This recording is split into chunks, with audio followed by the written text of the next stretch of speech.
ആകാശവാണി. നമസ്കാരം. പ്രാദേശിക വാർത്തകൾ വായിക്കുന്നത് സുവർണ.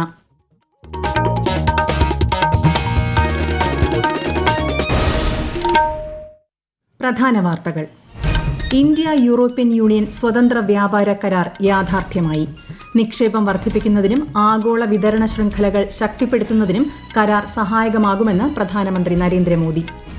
രാഷ്ട്രപതി ദ്രൌപദി മുർമുവിന്റെ നയപ്രഖ്യാപന പ്രസംഗത്തോടെ പാർലമെന്റിന്റെ ബജറ്റ് സമ്മേളനത്തിന് നാളെ തുടക്കം. കേന്ദ്ര ബജറ്റ് ഞായറാഴ്ച. പയ്യന്നൂർ ഫണ്ട് തട്ടിപ്പ് വിഷയത്തിലും ശബരിമല സ്വർണ്ണ അപഹരണ വിഷയത്തിലും നിയമസഭയിൽ പ്രതിഷേധമുയർത്തി പ്രതിപക്ഷം. നടപടികൾ പൂർത്തിയാക്കി സഭ പിരിഞ്ഞു. ചൂരൽമല ദുരന്തബാധിതരുടെ പുനരധിവാസ പ്രവർത്തനങ്ങൾ അടിയന്തരമായി പൂർത്തിയാക്കണമെന്ന് മുഖ്യമന്ത്രി പിണറായി വിജയൻ. സന്തോഷ് ട്രോഫി ഫുട്ബോളിൽ ഒഡീഷയെ എതിരില്ലാത്ത ഒരു ഗോളിന് പരാജയപ്പെടുത്തി കേരളം. അണ്ടർ-19 ഏകദിന ലോകകപ്പ് ക്രിക്കറ്റിൽ ഇന്ത്യക്കെതിരെ സിംബാബ്വേക്ക് 353 റൺസ് വിജയലക്ഷ്യം. വാർത്തകൾ വിശദമായി.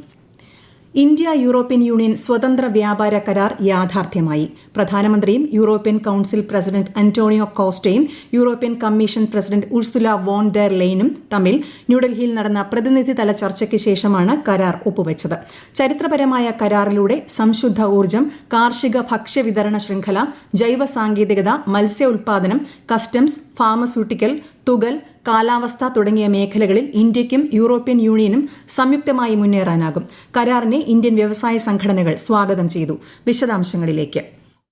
വ്യാപാരം, സുരക്ഷ, പ്രതിരോധ പങ്കാളിത്തം, മൊബിലിറ്റി, ദുരന്ത സാധ്യതാ മാനേജ്മെന്റ്, ഗ്രീൻ ഹൈഡ്രജൻ തുടങ്ങി 7 മേഖലകളിലാണ് ഇന്ത്യയും യൂറോപ്യൻ യൂണിയനും കരാറുകൾ കൈമാറിയത്. 27 രാജ്യങ്ങൾ ഉൾപ്പെടുന്ന യൂറോപ്യൻ യൂണിയനുമായുള്ള സ്വതന്ത്ര വ്യാപാര കരാർ നിക്ഷേപം വർദ്ധിപ്പിക്കുന്നതിനും ആഗോളതലത്തിൽ വിതരണ ശൃംഖലകൾ ശക്തിപ്പെടുത്തുന്നതിനും സഹായകമാകുമെന്ന് പ്രധാനമന്ത്രി നരേന്ദ്രമോദി പറഞ്ഞു. പ്രസ്തുത കരാർ കർഷകർക്കും സൂക്ഷ്മ ചെറുകിട ഇടത്തരം സംരംഭകർക്കും ഗുണകരമാകുമെന്ന് പ്രധാനമന്ത്രി പറഞ്ഞു. ചരിത്രപരമായ ഈ കരാർ എല്ലാ കരാറുകളുടെയും മാതാവാണെന്ന് പ്രധാനമന്ത്രിയും യൂറോപ്യൻ കമ്മീഷൻ പ്രസിഡന്റും പ്രസ്താവിച്ചു. 2024-25 സാമ്പത്തിക വർഷത്തിൽ യൂറോപ്യൻ യൂണിയനുമായി $76 ബില്യൺ കയറ്റുമതിയും $60 ബില്യൺ ഇറക്കുമതിയുമടക്കം ഇന്ത്യ $136 ബില്യൺ ചരക്ക് വ്യാപാരമാണ് നടത്തിയത്.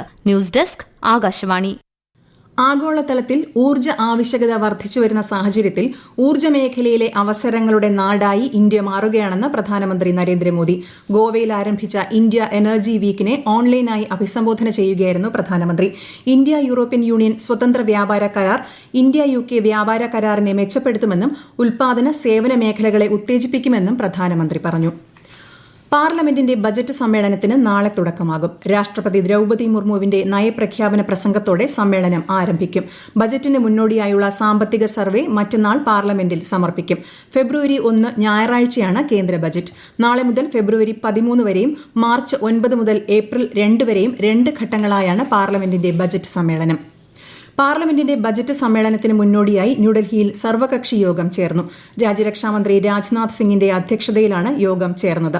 യോഗത്തിൽ കേന്ദ്രമന്ത്രിമാരായ JP നഡ്ഡ, L മുരുകൻ, അർജുൻ റാം മേഘ്വാൾ തുടങ്ങിയവർ പങ്കെടുത്തു. സമ്മേളനം സുഗമമായി നടത്തുന്നതിന് എല്ലാ കക്ഷികളും സഹകരിക്കണമെന്ന് കേന്ദ്ര പാർലമെന്ററി കാര്യമന്ത്രി കിരൺ റിജിജു അഭ്യർത്ഥിച്ചു. 4 ദിവസത്തെ ഇടവേളയ്ക്ക് ശേഷം ചേർന്ന നിയമസഭയിൽ ഇന്ന് ഗവർണറുടെ നന്ദിപ്രമേയത്തിന്മേലുള്ള ചർച്ച പുനരാരംഭിച്ചു. പയ്യന്നൂർ ഫണ്ട് തട്ടിപ്പ് വിഷയത്തിലും ശബരിമല സ്വർണ്ണ അപഹരണ വിഷയത്തിലും പ്രതിപക്ഷം സഭയിൽ പ്രതിഷേധമുയർത്തി. ദേവസ്വം മന്ത്രിയുടെ രാജി ആവശ്യപ്പെട്ട് 2 പ്രതിപക്ഷ അംഗങ്ങൾ സഭയുടെ പുറത്ത് ധർണയും നടത്തി. കൂടുതൽ വിവരങ്ങളുമായി ആകാശവാണി ലേഖകൻ സ്മിതി M പള്ളുരുത്തി. പ്രതിപക്ഷ ബഹിഷ്കരണത്തിന്റെ പശ്ചാത്തലത്തിലായിരുന്നു സഭയിൽ ഇന്ന് നന്ദിപ്രമേയ ചർച്ച. രാവിലെ ചോദ്യോത്തരവേള ആരംഭിച്ചപ്പോൾ തന്നെ പ്രതിപക്ഷ നേതാവ് VD സതീശൻ ശബരിമല പ്രശ്നത്തിൽ ദേവസ്വം മന്ത്രിയുടെ രാജി ആവശ്യപ്പെട്ട് 2 അംഗങ്ങൾ സത്യാഗ്രഹം ആരംഭിക്കുകയാണെന്ന് പ്രഖ്യാപിച്ചു. CR മഹേഷും നജീബ് കാന്തപുരവും സഭാ കവാടത്തിൽ സത്യാഗ്രഹം നടത്തുമെന്നും തങ്ങൾ സഭാ നടപടികളുമായി സഹകരിക്കും എന്നുമായിരുന്നു പ്രതിപക്ഷ നേതാവ് വ്യക്തമാക്കിയത്. എന്നാൽ സമരം ഫലത്തിൽ ഹൈക്കോടതിക്ക് എതിരെയാണെന്നായിരുന്നു മുഖ്യമന്ത്രി പിണറായി വിജയൻ പറഞ്ഞത്. ചോദ്യോത്തരവേളയ്ക്ക് ശേഷം അടിയന്തര പ്രമേയത്തിന് അനുമതി നിഷേധിച്ചതോടെ പ്രതിഷേധം ആരംഭിക്കുകയും തുടർന്ന് പ്രതിപക്ഷം സഭ ബഹിഷ്കരിക്കുകയുമായിരുന്നു. ഉച്ചയ്ക്ക് ശേഷം ഇന്നത്തെ നടപടികൾ പൂർത്തിയാക്കി നാളത്തേക്ക് സഭ പിരിയുകയും ചെയ്തു. സംസ്ഥാനത്ത് നഗരനയം ആവിഷ്കരിക്കുമെന്ന് മന്ത്രി MB രാജേഷ്.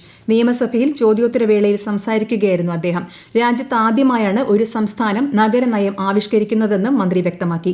സർക്കാരിന്റെ കാലാവധി പൂർത്തിയാകുന്നതിന് മുൻപ് നയം ആവിഷ്കരിക്കുമെന്നും മന്ത്രി പറഞ്ഞു. ഇന്ത്യയുടെ 77ാമത് റിപ്പബ്ലിക് ദിനത്തോടനുബന്ധിച്ച് ഗവർണർ രാജേന്ദ്ര വിശ്വനാഥ് അർലേക്കർ തിരുവനന്തപുരം ലോക് ഭവനിൽ പരമ്പരാഗത അറ്റ് ഹോം സ്വീകരണ പരിപാടി സംഘടിപ്പിച്ചു. നിയമസഭാ speaker AN Shamseer, mayor VV Rajesh, Padma പുരസ്കാര ജേതാക്കൾ, സായുധ സേനകളിലെ മുതിർന്ന ഉദ്യോഗസ്ഥർ ഉൾപ്പെടെ വിവിധ മേഖലകളിലെ പ്രമുഖർ പങ്കെടുത്തു.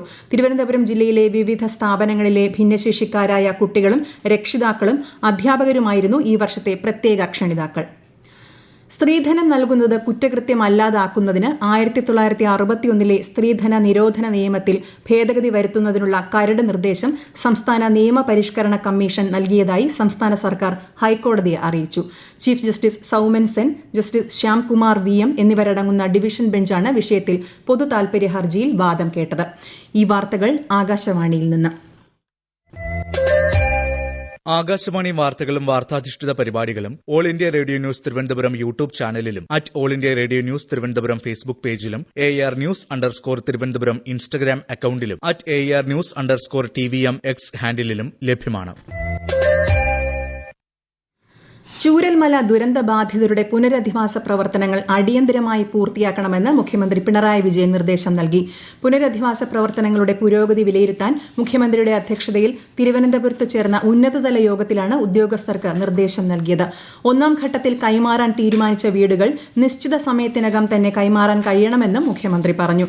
മന്ത്രിമാരായ K Rajan, AK Saseendran, K Krishnankutty, MB Rajesh, OR Kelu, chief secretary A Jayathilak, മുഖ്യമന്ത്രിയുടെ chief principal secretary KM Abraham തുടങ്ങിയവർ പങ്കെടുത്തു.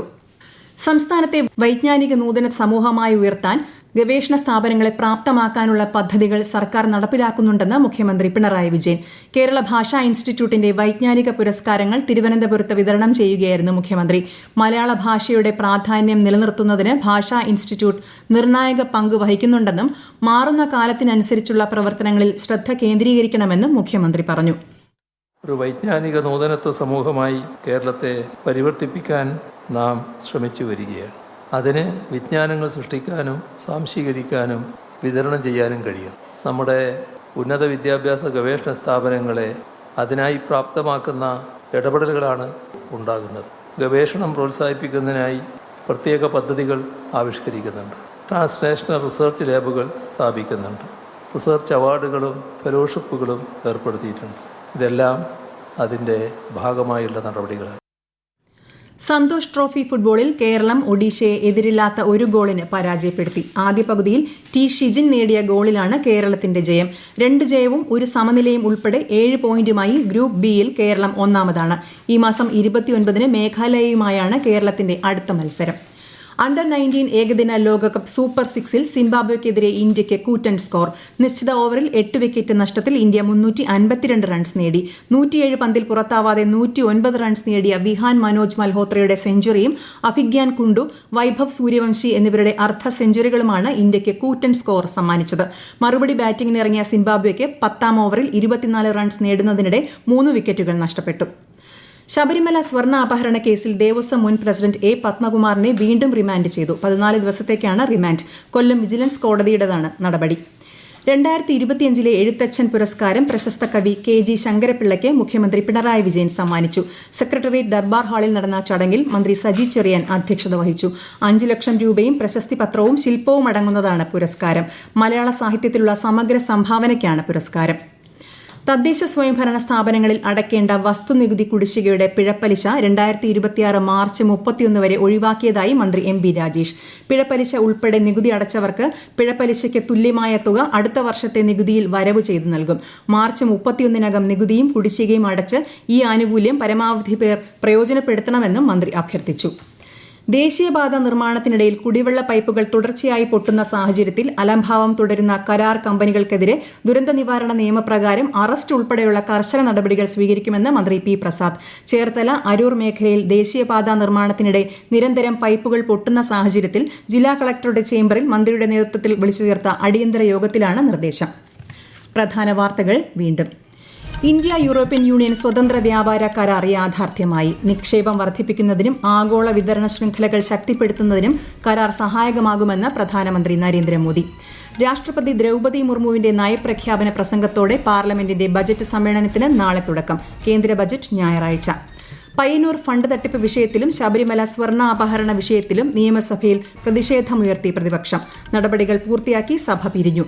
ചൂരൽമല ദുരന്തബാധിതരുടെ പുനരധിവാസ പ്രവർത്തനങ്ങൾ അടിയന്തരമായി പൂർത്തിയാക്കണമെന്ന് മുഖ്യമന്ത്രി പിണറായി വിജയൻ. സന്തോഷ് ട്രോഫി ഫുട്ബോളിൽ ഒഡീഷയെ എതിരില്ലാത്ത ഒരു ഗോളിന് പരാജയപ്പെടുത്തി കേരളം. അണ്ടർ 19 ഏകദിന ലോകകപ്പ് ക്രിക്കറ്റിൽ ഇന്ത്യക്കെതിരെ സിംബാബ്വേക്ക് 353 റൺസ് വിജയലക്ഷ്യം. പ്രാദേശിക വാർത്തകൾ കഴിഞ്ഞു. അടുത്ത വാർത്താ പ്രക്ഷേപണം രാത്രി 7:25.